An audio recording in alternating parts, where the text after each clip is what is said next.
UTL solar solar लावणार आणि सबसिडीही मिळवून देणार। दिव्यांगांचे पैसे 3 महिन्यांपासून मिळाले नाहीत। अजित पवारांना आम्ही दादा समजत होतो, मात्र त्यांची दादागिरी संपली, बच्चू कडूंची टीका।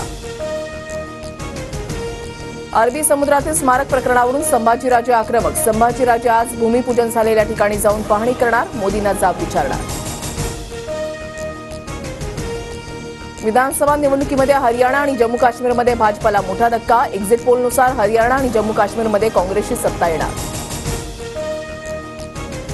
अजितदादांचे 2 मोठे नेते शरद पवारांच्या राष्ट्रवादीमध्ये जाणार। रमेश थोरात तुतारी हाती घेण्याची शक्यता, तर यापुढे कार्यकर्त्यांना त्रास झाल्यास वेगळा निर्णय घेऊ, रामराजे निंबाळकरांचा इशारा। हिंमत असेल तर दोघेही अपक्ष लढू, रामराजे निंबाळकरांचं रणजितसिंह नाईक निंबाळकरांना आव्हान। प्रहारचे आमदार राजकुमार पटेल शिवसेनेमध्ये प्रवेश करणार, सूत्रांची माहिती। 6 तारखेच्या मेळाव्याच्या बॅनरवर शिंदेंचा फोटो, मात्र प्रहार नावासह बच्चू कडूंचा फोटो गायब। राजकुमार पटेल यांनी प्रहार पक्ष सोडणं ही भाजप शिवसेनेची खेळी। आधीही एक होतो, आताही एक, पुन्हा लढू आणि एकाचे 10 निवडून आणू, बच्चू कडूंचा इशारा। कोण कुठे आहे काही कळत नाही, गुजराती जोडीकडून महाराष्ट्र उद्ध्वस्त। खोके जिथे धोके तिथे, निवडणुकीमध्ये जनता यांची जिरवणार, वडेट्टीवारांची प्रतिक्रिया। मला उमेदवारी द्यायला सांगा, काँग्रेसकडून उमेदवारी मिळण्यासाठी हिरामण खोसकरांकडून शरद पवारांना विनंती। नितेश कराळे शरद पवारांच्या भेटीला, नितेश कराळे वर्ध्यातून विधानसभा लढण्यासाठी इच्छुक। पवारांकडून आज विदर्भातील इच्छुकांच्या मुलाखती।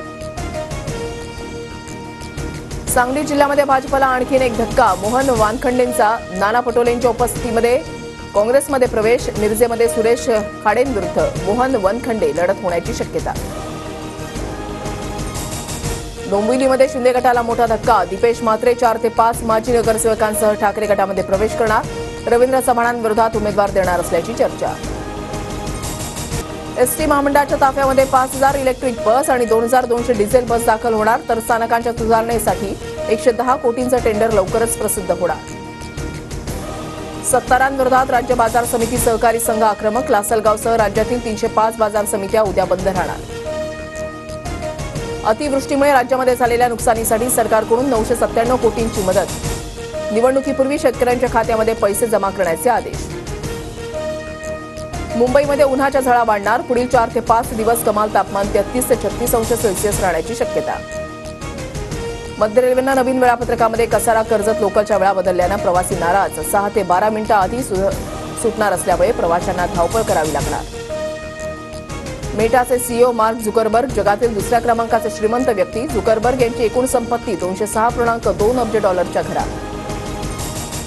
UTL सोलार सोलार लावणार आणि सबसिडीही मिळवून देणार।